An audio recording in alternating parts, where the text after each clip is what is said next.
ఇంతకుముందు మీకు ఆదికాండంలో సృష్టి ఆరంభం నుంచి నోవాహు గారి జలప్రలయం దాకా ఎక్స్ప్లెయిన్ చేశాను కదా. ఈరోజు క్వశ్చన్స్ అడుగుతా, ఓకేనా? ఫస్ట్ డే దేవుడు ఏం చేశారు? వెలుగు. ఫోర్త్ డే సూర్యచంద్రులు. ఓకే. సిక్స్త్ డే మనిషి. ఓకే. మరి దేవుడు ఫస్ట్ డే మనిషిని చేయకుండా ఎందుకు సిక్స్త్ డే లాస్ట్ డే కదా మనిషిని చేసింది, ఎందుకు లాస్ట్ డే చేశారు? ఫస్ట్ డేనే మనిషిని చేసేయచ్చు కదా. సిక్స్త్ డే చేస్తే సృష్టి మొత్తం అయిపోయింది, సృష్టిని అనుభవిస్తారని చేశారు. Very good. ఇంతకు ముందు కూడా చెప్పాను కదా మీకు, దేవుడు ఎందుకు లాస్ట్ డే మనిషిని చేశాడంటే, ఇప్పుడు మనం ఒక ఇల్లు కట్టుకోవాలనుకో, ఇల్లు కట్టక ముందే ఒక ల్యాండ్ కొనేసి వెళ్ళిపోయి అక్కడ ఉంటామా? ఉండము. ఎందుకని? అక్కడ మనకి కావాల్సిన ఫెసిలిటీస్ ఏమీ లేవు. అలా వెళ్ళిపోయి ఒక ల్యాండ్లో అలా ఒక మంచం వేసేసుకొని పడుకుంటే వర్షం పడినప్పుడు తడిచిపోతాం కదా. చలికాలం అప్పుడు బాగా చలి పుట్టింది, ఎండప్పుడు బాగా ఎండిపోతాం, ఎండి చేపల్లాగా కదా. కానీ దేవుడు కూడా మనం ఎలాగైతే అనుకుంటామో దేవుడు కూడా అలాగే అనుకున్నారు. ఎలా?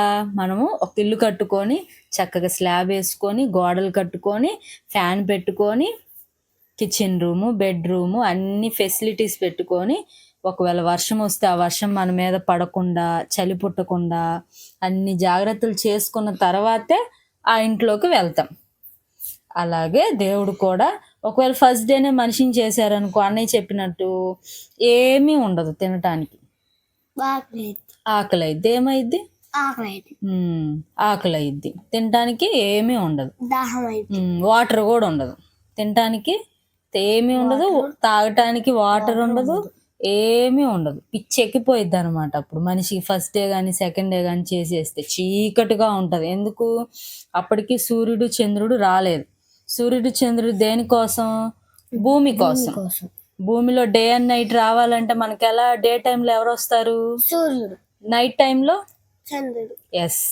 మరి ఏమీ లేకుండా ముందే చేస్తామనుకో చీకటి భయంకరంగా ఉంటుంది కదా. కరెంటు పోయినప్పుడు మీరు కూడా భయపడతారు కదా. సో అందుకే దేవుడు ఫస్ట్ అన్ని ఫెసిలిటీస్ చేసేసి, ఒకవేళ నా కొడుకు ఆకలేసినప్పుడు ఫ్రూట్స్ తినాలి, డే టైం పని చేసుకోవాలి, నైట్ టైం రెస్ట్ తీసుకోవాలని దేవుడు అన్నీ, ఒక భూమినే కాదు విశ్వంలో ఏమేమైతే ఉన్నాయో అవన్నీ కూడా చేసిన తర్వాత మనిషికి కావాల్సినవన్నీ సమకూర్చి సృష్టిలో మనిషిని పెట్టాడు.